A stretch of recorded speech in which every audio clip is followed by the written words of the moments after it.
All right, folks. Hey, let's talk about how I built this little water pool out of foam, plexiglass, and some dry brushing and airbrushing. And I'll tell you what I learned while I did this and what I think I could have did better, or if you want to try something like this, maybe some things to avoid.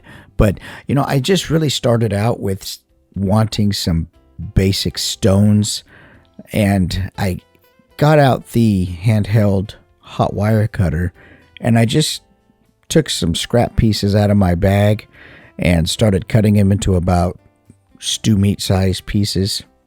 I will say this particular, I've never used this handheld wand style hot wire cutter, and it really lets off a lot of vapor. You can see it coming there off of the wand itself, because the foam actually ends up sticking to the wand itself and continually letting off these fumes. Normally, I have a little fan going while I do this, or when I use like the Proxon, it's not a big issue because it's a hot wire cutter and it's a real thin wire that cuts. This is a bit thicker and stuff tends to build up on the wand itself and does create a lot more vapor or fumes into the air. And as we know, those fumes are no bueno. They're no good to breathe. But at any rate, so once I got my basic shaped stones out, I'm just cleaning off some of the stringing that seemed to be an issue here. And we'll get all that cleaned off and kind of just get an overall look and see, if I think I have enough and what I think about the overall quantity and shape of pieces here. And there's a lot of stringing, man. That I don't know that I'll use that again. It came in a 2-pack. There's another piece in there that has like a handle with a horseshoe shape and a wire going across. I may use that next time. Not only do I think it would probably be faster, but it would certainly put off a lot less vapor into the air. So anyway, once we have all the strings cleaned off, we'll move on to, look at those things. They're all statically charged, so they're moving around. We'll move on to cutting this piece of plexiglass that I bought here. I cut out a basic circle on here, man. I put a circle down. I went out and outside and I used the Milwaukee all-in-one and vibrated my way around the circle and cut it. And there we are. We can throw it. We can rub it. We can do all kinds of stuff, man. So let's take these pieces of foam, and I'm going to go outside to do this because I've never built like a stone pond before, and I'm not a terrain builder, but I'm always trying new stuff. And so what I want to do is I want to take these outside, and I want to use my Dremel and my wire wheel. See here, I got a whole bucket of different wire wheels that fit into the Dremel.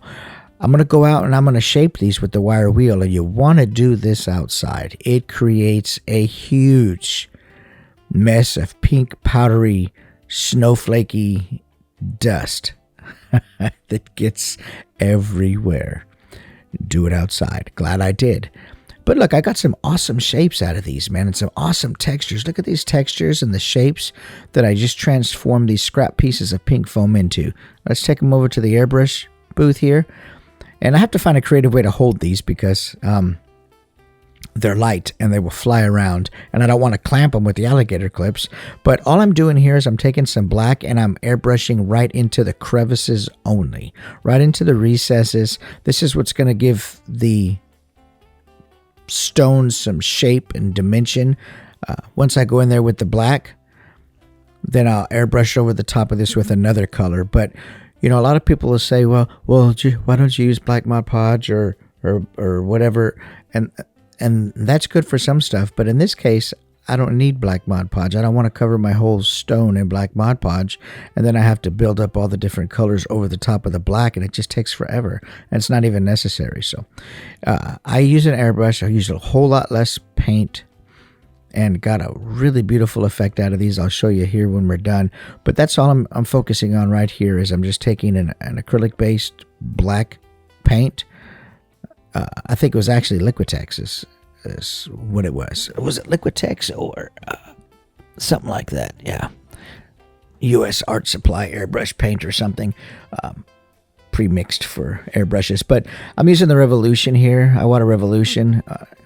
I have the Revolution and the HPCS Eclipse, but I use the Revolution here because it has a bigger nozzle and I can get a lot more coverage done. So anyway, now that I've got the blacks into the recesses of the foam pieces, I'm going to mix up some apple barrel paint in a little medicine cup here with some distilled water, mix it up until I can get it to go through the airbrush.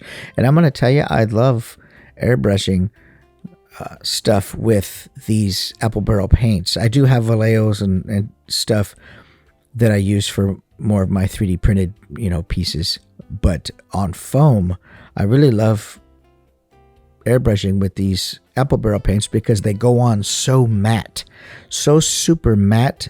It's incredible, and I love them, and they're perfect for these stones. So we're going to go back over the black, and we're going to just give this I think that's elephant gray that I've got in there. We're going to go ahead and mix that up and airbrush this elephant gray on here and try to keep hold of these pieces. And you can see as I go over the black with the elephant gray, it's darker in those areas. So I've instantly created some depth with that process, starting out with my darks and going to my lighters. I'm going to go to a lighter gray after this, and this dries quickly. You can touch it with your hand. I'm probably shooting this out at probably like 30 psi. I'm just trying to get it out. But this is a great way because it leaves all the detail from the wire wheels isn't getting filled in with paint. It's not getting filled in by black Mod Podge. I use a lot less material because it's airbrush. It dries a whole lot quicker, and it creates a really beautiful, I think, a more realistic look for this particular project, and there's a variety of ways to do this. You can spend all your time dry brushing this all the way up to a finished piece, or you can do like I'm doing here, and I airbrush, and then at the very end I'll dry brush highlights on.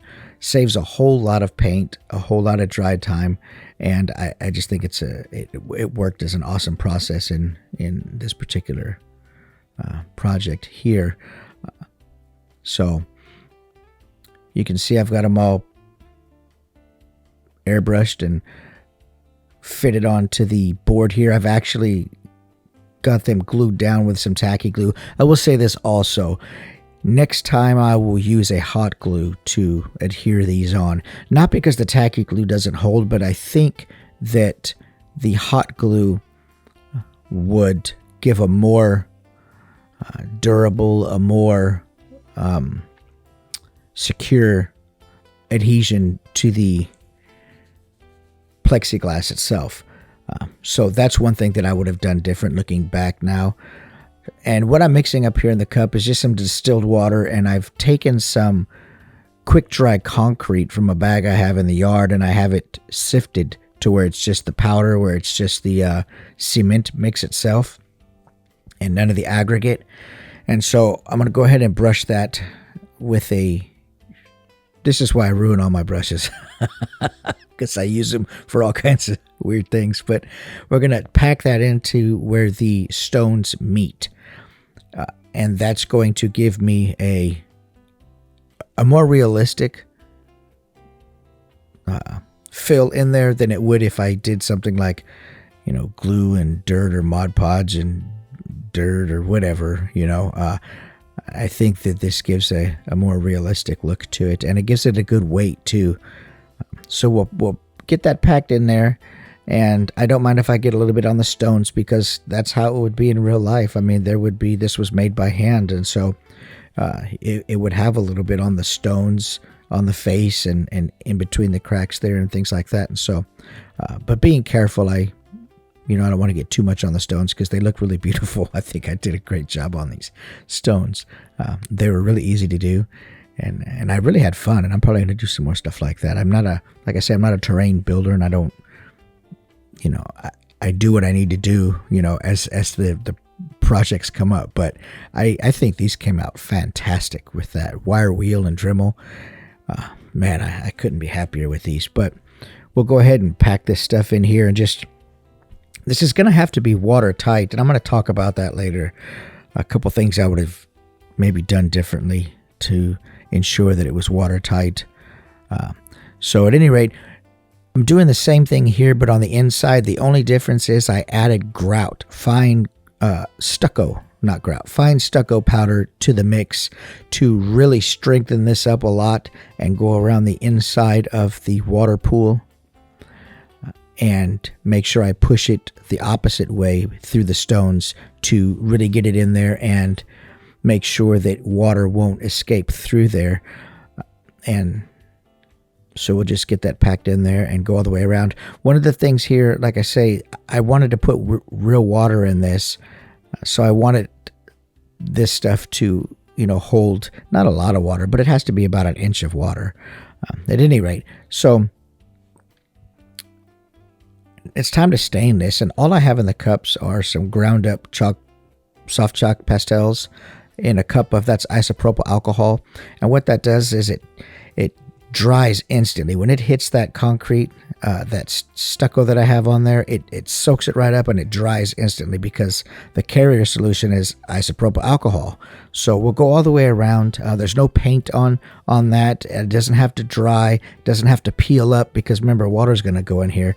So we get that all the way around there. The isopropyl alcohol evaporates really quickly and it totally stains that concrete and it looks really awesome and I don't have to worry about it washing off. I think in hindsight, though, in looking back, you're gonna see I seal this with Mod Podge, and in hindsight, I think next time instead of doing a Mod Podge seal on here, I will probably just do a 2-part